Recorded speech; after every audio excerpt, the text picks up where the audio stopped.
प्यारे बच्चों, सुप्रभात। गणित की ऑनलाइन कक्षा में आप सभी लोगों का स्वागत है। पिछले टर्म पर हम लोग द्विविमीय ज्यामिति के अंतर्गत सरल रेखा, वृत्त, परवलय, दीर्घवृत्त और अतिपरवलय के बारे में पढ़े थे। आज हम लोग एक नए चैप्टर त्रिविमीय ज्यामिति के बारे में अध्ययन करेंगे। अभी तक हम लोग जो पढ़े कोऑर्डिनेट ज्योमेट्री में वह सभी द्विज्यामितीय के अंतर्गत आता है। द्विज्यामिति के अंतर्गत हम लोग जो पढ़े उसमें सामान्यतः जब हम लोग अक्ष की बात किए तो अक्ष ऐसे खींचा गया था, दो लंबवत लाइन थी, इसको कहा गया था एक्स एक्सिस, इसको कहा गया वाई एक्सिस। जहाँ दोनों एक दूसरे को काटते हैं वो क्या था? वो था मूल बिंदु। ठीक है। ठीक। त्रिविमीय ज्यामिति सामान्यतः जो हम दैनिक चीज़ों में देखते हैं उस पर लंबाई, चौड़ाई और ऊंचाई तीनों होती है। जैसे यदि हम कमरे का अनुभव करें, कमरे में बैठ करके और हम कोने पे देखें तो कमरे की लंबाई होती है, उसकी एक चौड़ाई होती है और एक ऊंचाई भी है। लंबाई, चौड़ाई और ऊंचाई। तो ऐसा कोई ऑब्जेक्ट, ऐसी कोई वस्तु जिसमें लंबाई, चौड़ाई और ऊंचाई तीनों हो, उसको हम कहते हैं थ्री डायमेंशनल ऑब्जेक्ट। ठीक। तो आज हम पढ़ेंगे त्रिविमीय ज्यामिति, अंग्रेजी में कहते हैं थ्री डायमेंशनल ज्योमेट्री। अब वहाँ पे द्विविमीय ज्यामिति के अंतर्गत क्या था? एक्स एक्सिस था और वाई एक्सिस। यहाँ देखा जाए कि निर्देशाक्ष या कोऑर्डिनेट एक्सिस क्या है और कोऑर्डिनेट प्लेन क्या है। ठीक है। तो लिखा हुआ है निर्देशाक्ष, कोऑर्डिनेट अंग्रेजी में कहते हैं coordinate axis and coordinate plane. ठीक है। यहाँ पे देखिए हमने तीन लाइन लिए, तीन परपेंडिकुलर लाइन, मतलब ऐसी तीन लाइन जो एक दूसरे पर क्या हो? लंबवत हो। जैसे हम देखिए यहाँ लिखा वाई वाई डैश, ऐसे वाई वाई डैश एक लाइन ही है, एक है जेड जेड डैश। अब जो तीसरी लाइन है जो कि इस प्लेन में, ये जो हमारा पेपर है उसमें तीनों लाइन को एक दूसरे के परपेंडिकुलर दिखाया नहीं जा सकता है। हम दिखाएंगे जरूर यहाँ पे, लेकिन वो देखने से नहीं लगेगा वो है एक दूसरे के परपेंडिकुलर हैं या 90 अंश पे हैं। तो एक लाइन ये हो गई और एक लाइन ये हो गई और एक लाइन देखिए यहाँ तक खींचा गया, एक्स ओ एक्स डैश खींचा गया ऐसे। यद्यपि वो फिगर में देखने से नहीं लग रहा है कि एक दूसरे के लंबवत हैं, लेकिन वह लंबवत हैं। ठीक। क्योंकि वह इसको हम ड्रा नहीं कर सकते हैं। जैसे यहाँ पे देख लीजिए, ये जेड जेड एक्सिस हो गया, ये वाई वाई एक्सिस हो और एक्स एक्स डैश एक्सिस हो। ये दूसरे जहाँ काट रहे हैं ये क्या हो जाएगा? ये मूल बिंदु हो जाएगा। ठीक। और यहाँ पे देखिए ये तीनों काट रहे हैं, मूल बिंदु है। ठीक है। ये एक्स एक्सिस और वाई एक्सिस देखिए यहाँ पे से है, ये मूल बिंदु है। यद्यपि देखने से नहीं लग रहा, लेकिन इसके बीच का कोण जो है वो क्या है? ये 90 अंश है। इसी तरह से वाई एक्सिस और जेड एक्सिस के बीच का कोण कितना है? 90 अंश है। और जेड और एक्स एक्सिस के बीच भी 90 अंश का कोण है। ठीक। आप विचार करेंगे, वो कमरे का एक कॉर्नर पे हम देखें तो लंबाई को यदि हम एक्स एक्सिस मान लें, चौड़ाई को वाई एक्सिस मान लें और ऊंचाई को जेड एक्सिस मान लो, देखेंगे कि वह तीनों एक दूसरे को क्या है? लंबवत है। ठीक। इस तरह त्रिविमीय ज्यामिति में कितनी एक्सिस हो गई? 3 एक्सिस हो गई। एक्स एक्सिस ये लिखा हुआ है, वाई एक्सिस हो गया और एक जेड एक्सिस हो गया। जहाँ एक दूसरे को काट रहे हैं वहाँ क्या हो जाएगा? मूल बिंदु हो जाएगा। यहाँ लिखा हुआ है X O X dash X X, Y O Y dash, Z O Z Z X. ठीक है। इसको हम, चूँकि तीनों लाइनें एक दूसरे के क्या है? परपेंडिकुलर हैं, लंबवत हैं, इसको हम कहते हैं समकोणिक निर्देशांक। ठीक है। निर्देशांक तीनों क्या है? एक्स अक्ष, वाई अक्ष और जेड अक्ष तीनों एक दूसरे के लंबवत हैं तो हो जाएगी समकोणिक निर्देशाक्ष। ठीक है। अब देखिए, जब हम द्विविमीय ज्यामिति में लेते थे X X dash, Y dash, तो इसको पूरा कर देखिए, ये जो एक्स और एक्सिस और वाई एक्सिस के बीच का जो तल है, ये पूरा तल है, ये तल जो है इसको हम कहते थे एक्स वाई तल, X X dash Y dash, ये क्या कहते थे, ये जो प्लेन है ये हो गया, ये हो गया, इसको कहते थे हम एक्स वाई तल। वहाँ क्या केवल एक ही तल था, एक्स वाई तल था। अब यहाँ पे देखेंगे, यहाँ पे देखिए 3 एक्सिस, हाँ ये वाई एक्सिस है फिलहाल, इसको मिश्र रूप में जेड एक्सिस और ये एक्स एक्सिस, तीनों के बीच कितने अंश का कोण है, 90 अंश का कोण है। देखिए एक्स एक्सिस और वाई एक्सिस के बीच, एक्स एक्सिस और वाई एक्सिस के बीच का जो तल है इसको हम क्या कहेंगे, एक्स वाई तल कहेंगे। इसी तरह से वाई और जेड एक्सिस के बीच का जो प्लेन है, जो तल है, क्या कहलाएगा, वाई जेड तल कहलाएगा। एक्स और जेड के बीच का जो तल है वो क्या कहेंगे, एक्स जेड तल कहलाएगा। ठीक है। तो यहाँ एक्स वाई तल, वाई जेड और जेड एक्स तल, इस पर भी प्रश्न आएंगे। ठीक, तो ये क्लियर हो गया कि त्रिविमीय ज्यामिति में कितने निर्देशाक्ष हो गए, 3 निर्देशाक्ष हो गए, X axis, Y axis and Z axis. ठीक, और ये संतल भी बताया गया है कि एक्स वाई तल, वाई जेड तल और जेड एक्स तल आ गया। अब बात आती है कि जैसे द्विविमीय ज्यामिति में हम लोग कोई बिंदु है जिसका निर्देशांक पी एक्स कामा वाई है। इसका मतलब क्या था कि बिंदु पी से दोनों एक्सिस पे हम क्या करते थे, लंब डालते थे। ठीक, तो यह है जो जली हुई दूरी थी, कितने के बराबर थी, वो एक्स के बराबर थी, और यह जो दूरी थी ये किसके बराबर थी, ये वाई एक्सिस के बराबर थी। ठीक है ना, ये दूरी एक्स के बराबर थी और यह दूरी किसके है, वाई के बराबर थी। ठीक इसी प्रकार से क्योंकि यहाँ त्रिविमीय ज्यामिति है, तो यहाँ देखिए एक बिंदु है जिसका निर्देशांक पी हो गया, इसका निर्देशांक लिया गया है एक्स कामा वाई कामा जेड, एक्स कामा वाई कामा जेड।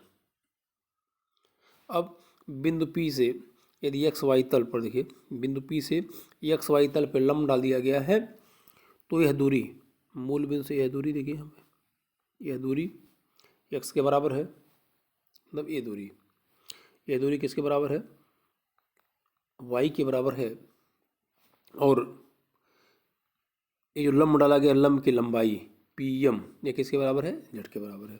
तो ओ एल देखिए यहाँ पे बना भी गया है, ओ एल यहाँ से लेके एल, ओ एल बराबर हो गया एक्स, एल एम यह दूरी वाई के बराबर हो गया, और पी एम जेड के बराबर है। बिंदु पी कहाँ है, सही में बिंदु पी कहाँ है, वो अंतरिक्ष में है। ठीक, आप कोई वस्तु लेकर के या खुद ही करके और कमरे में खड़े होइए, ठीक, वहाँ से देखेंगे कि लंब डाला जाए, ठीक, तो आप बड़े आराम से एक्स वाई और जेड जो दूरी है उसकी आप व्याख्या कर सकते हैं, उसका अनुभव कर सकते हैं। ठीक है, तो इस तरह से होगा। अब आता है द्विविमीय ज्यामिति में हम देखे थे कि एक्स अक्ष, ठीक है ना, एक्स अक्ष पर वाई कोऑर्डिनेट क्या होता था, 0।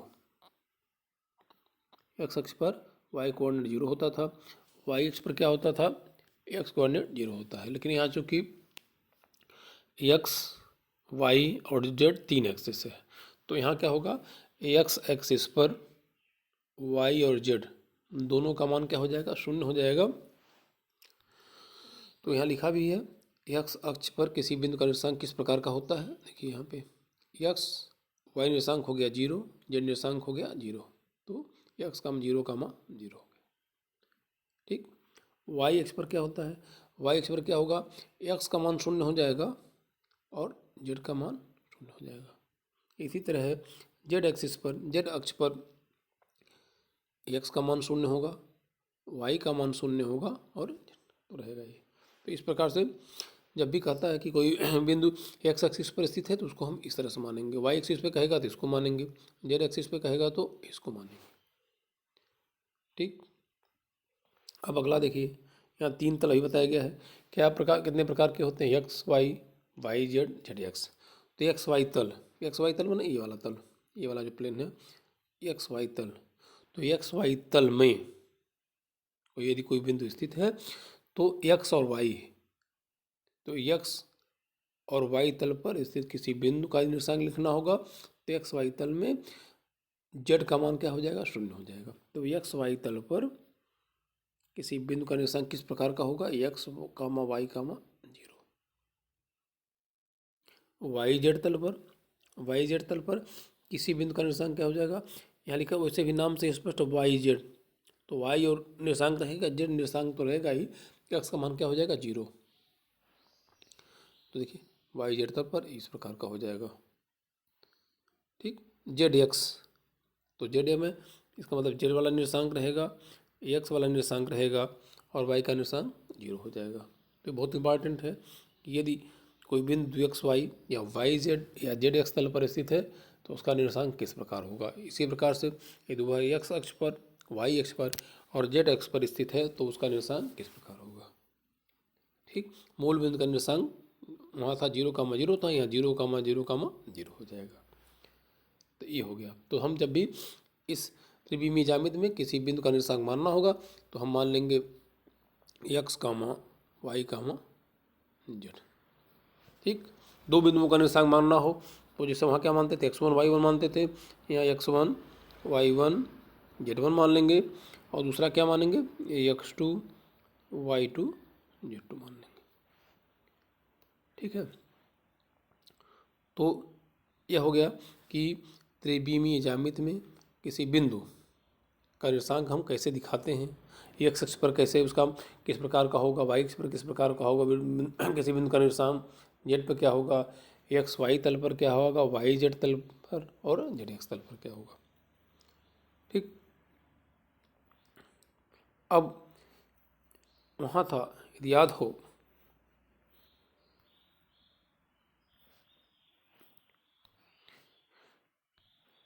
हो, तो द्विमीय ज्यामिति में X X dash Y Y dash. ठीक, ये मूल बिंदु हो गया। इसको बताया गया था प्रथम चतुर्थांश, इसको बताया गया था द्वितीय चतुर्थांश, इसको बताया गया था तृतीय चतुर्थांश, ये चतुर्थांश था। इसमें क्या था? दोनों पॉजिटिव थे, इसमें एक्स निगेटिव वाई पॉजिटिव था, इसमें दोनों निगेटिव थे, इसमें एक्स पॉजिटिव था वाई निगेटिव था। ठीक इसी प्रकार से त्रिविमीय ज्यामिति में ये जो तल है तीनों, देखो यहाँ जो तल है वाई जेड तल, एक्स वाई तल और जेड एक्स तल, यह पूरे अंतरिक्ष को कितने भागों में बांटता है? 8 भागों में। द्विविमीय ज्यामिति में क्या था कि 4 भागों में था, इसको चतुर्थांश कहा गया था। यहाँ पे त्रिविमीय ज्यामिति में यह जो तीनों तल हैं पूरे अंतरिक्ष को 8 भागों में बांटते हैं, तो उसको हम कहते हैं अष्टांश। ठीक, अब ये देखना है कि प्रथम अष्टांश, द्वितीय अष्टांश, तृतीय अष्टांश लेकर के 8 अष्टांश, कितने अष्टांश होते हैं? 8 अष्टांश। अब अलग अलग अष्टांश में कोऑर्डिनेट, किसी बिंदु का जो निर्देशांक होता है उसका चिन्ह अलग अलग होता है। यहाँ एक सारणी बना के दी हुई है, उसको आपको याद करना पड़ेगा। देखिए यहाँ पे एक सारणी दी हुई है, यहाँ पे यह लिखा हुआ अष्टांश या निर्देशांक, प्रथम द्वितीय तृतीय तब का बना हुआ है, चतुर्थ यहाँ 8 अष्टांश है, यहाँ लिखा हुआ एक्स वाई और जेड। तो प्रथम अष्टांश में एक्स वाई और जेड, देखिए यहाँ क्लियर है, एक्स वाई और जेड सभी क्या होते हैं? धनात्मक होते हैं। द्वितीय में देख लीजिए, द्वितीय में क्या होगा? एक्स ऋणात्मक होगा, एक ऋणात्मक होगा, वाई और जेड क्या हो जाएंगे? धनात्मक हो जाएंगे। ठीक, तृतीय में देखिए क्या है, तृतीय अष्टांश में क्या है? एक्स ऋणात्मक है, वाई ऋणात्मक है और जेड धनात्मक है।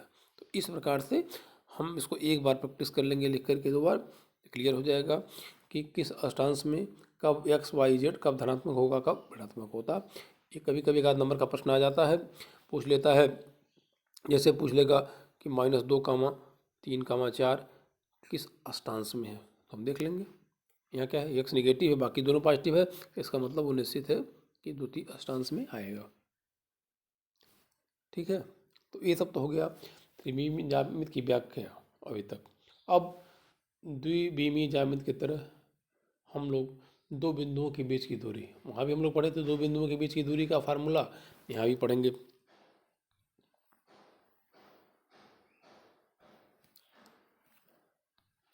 जैसे देख लीजिए यहाँ लिखा हुआ दो बिंदुओं के बीच की दूरी, डिस्टेंस बिटवीन 2 पॉइंट। तो हमने मान लिया एक्स एक्सिस, वाई एक्सिस और जेड एक्सिस। ठीक, दो बिंदु हैं, एक है P जिसका निर्देशांक क्या है x1 y1 z1 है, दूसरा बिंदु Q है जिसका निर्देशांक है x2 y2 z2। ठीक, वहाँ हम लोग याद हो दो बिंदुओं के बीच की दूरी का फार्मूला क्या था, √x2 - x1 का whole square plus y2 - y1 का होल स्क्वायर। ये द्विविमीय ज्यामिति में था, यहाँ इतना बढ़ जाना है, यहाँ दो भी देखिए x2 - x1 का whole square plus y2 - y1 का whole square plus z2 - z1 का होल स्क्वायर, इतना ही बढ़ना। दो बिंदुओं के बीच की दूरी, ये दो बिंदु P x1 y1 z1 हो और दूसरा x2 y2 z2 हो, तो ये दो बिंदुओं के बीच की दूरी P की हो जाएगी यह। ठीक, तो ये दो बिंदुओं के बीच की दूरी का फार्मूला हो गया। अब इसमें 12.1 प्रश्नावली 12.1 जो है वो करिएगा, उसमें कुछ नहीं है, उसमें कोई बिंदु दिया हुआ पूछ रहा है कि किस अष्टांश में है, एक्स एक्सिस पर किस प्रकार का निर्देशांक हो सकता है, वाई जेड तल में होगा, उसी से संबंधित प्रश्न है तो उसको हल करिएगा। अब दो बिंदुओं के बीच की दूरी से संबंधित कुछ प्रश्न जो है इसमें दिए हुए हैं, प्रश्नावली 12.2 में दिए हुए हैं।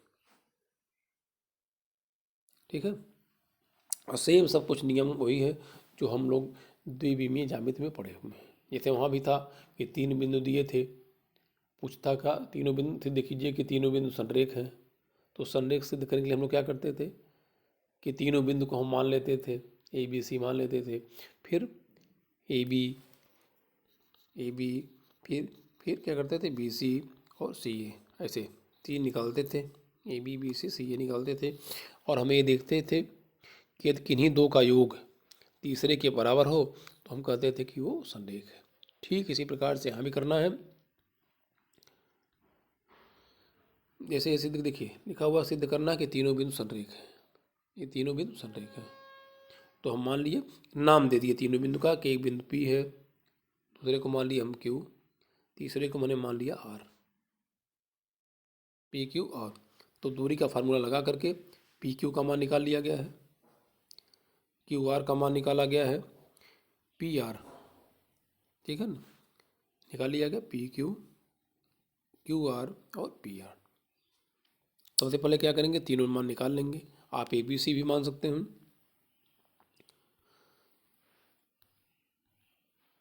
तो PQ QR और PR निकल गया। अब हमें देख रहे हैं, देखिए किन्हीं दो को ले लेंगे, तो PQ QR दोनों को हम जोड़ रहे हैं, तो यह जा रहा क्या, देखिए कौड़ी में 14 प्लस 2 कौड़ी में 14 बराबर हो गया 3 कौड़ी में 14, और यह किसके बराबर है, PR के बराबर है। तो चूंकि दोनों का किन्हीं दो का योग, यहाँ पे PQ + QR बराबर PR है, अतः बिंदु PQ और R क्या हो जाएंगे, संरेख हो जाएंगे। ये दूरी के फार्मूले से जब भी आएगा सिद्ध करने के लिए तो इसी प्रकार से करेंगे। जो तीनों बिंदु दिए हैं उनको हम नाम दे देंगे ABC या PQR, EBBC या CA निकाल लेंगे, या PQ QR PR निकाल लेंगे। यदि किन्हीं दो का योग तीसरे के बराबर होता है तो हम कहेंगे संरेख।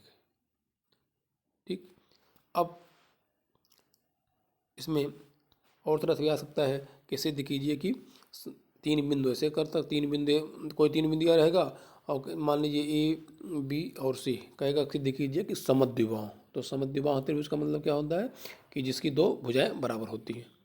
तो हम ABBC CA निकालेंगे, यदि दो भुजा आपस में बराबर होगी तो समद्विबाहु हो जाएगा। इसी प्रकार से यदि कहता समकोण त्रिभुज तो हम क्या करेंगे, ABBC और CA वहाँ भी निकालेंगे। यदि किन्हीं दो कि वर्ग का योग, किन्हीं दो के वर्ग का योग तीसरे के वर्ग के बराबर हो तो हम कह देंगे कि वह एक समकोण त्रिभुज के शीर्ष है। ठीक है। अब आता है इसी में है 12.2 में प्रश्न संख्या 3 का तीसरा है, कारक सत्यापित कीजिए, सिद्ध कीजिए कि चार बिंदु हुए, चार बिंदु एक समांतर चतुर्भुज के शीर्ष। तो समांतर चतुर्भुज क्या होता है? समांतर चतुर्भुज में आमने सामने की भुजा, आमने सामने की भुजा आपस में क्या होती है? बराबर होती है और समांतर होती है। ठीक। तो हम चारों जो बिंदु दिए हुए हैं उनका हम नाम दे देंगे ए बी सी डी। ए तो मान लिया गया है कि जो चारों बिंदु हैं ए बी सी और डी, जैसे ए बी सी और डी मान लिया गया चार। अब हमको अभी सिद्ध करना है कि यह एक समांतर चतुर्भुज है, तो हम क्या करेंगे? ए बी का मान निकाला जाए, बी सी निकाल लिया जाए। सबसे पहले क्या करेंगे? सी डी निकाल लेंगे और डी ए निकाल लेंगे या ए डी निकाल लेंगे। तो वही काम यहाँ किया गया है कि चारों बिंदुओं का नाम दे दिया गया है, ए बी निकाल दिया गया है, बी सी निकाला गया है, सी डी निकाला गया है और डी ए निकाला गया है। अब यहाँ देख रहे हैं हम कि ए बी बराबर हो रहा है सी डी, बी सी बराबर क्या हो रहा है? D A. ठीक। ए बी बराबर देखिए यहाँ पे ए बी बराबर क्या हो रहा है? सी डी और बी सी बराबर हो रहा है डी ए। आमने सामने की भुजा आपस में क्या हो रहा है? बराबर हो रहे हैं। तो यह क्या हो गया? एक समांतर चतुर्भुज के शीर्ष। तो इस प्रकार से दूरी के फार्मूले का प्रयोग करते हुए जो भी प्रश्न दिया हुआ है उसको हम लोग हल करेंगे। तो आप लोगों के पास दो प्रश्नावली हो गई, एक हो गया 12.1, दूसरा हो गया 12.2। इन दोनों प्रश्नावलियों से संबंधित जितने भी प्रश्न दिए हुए हैं उन सभी को हल करेंगे, या एग्जाम्पल में जो भी दिया हुआ है दूरी से संबंधित या जो निर्देशांक इसके पहले बताया गया उससे संबंधित जो प्रश्न है आप सभी लोग हल करेंगे। नहीं आने पर उसको ग्रुप के माध्यम से पूछ सकते हैं। ठीक। तब तक के लिए धन्यवाद।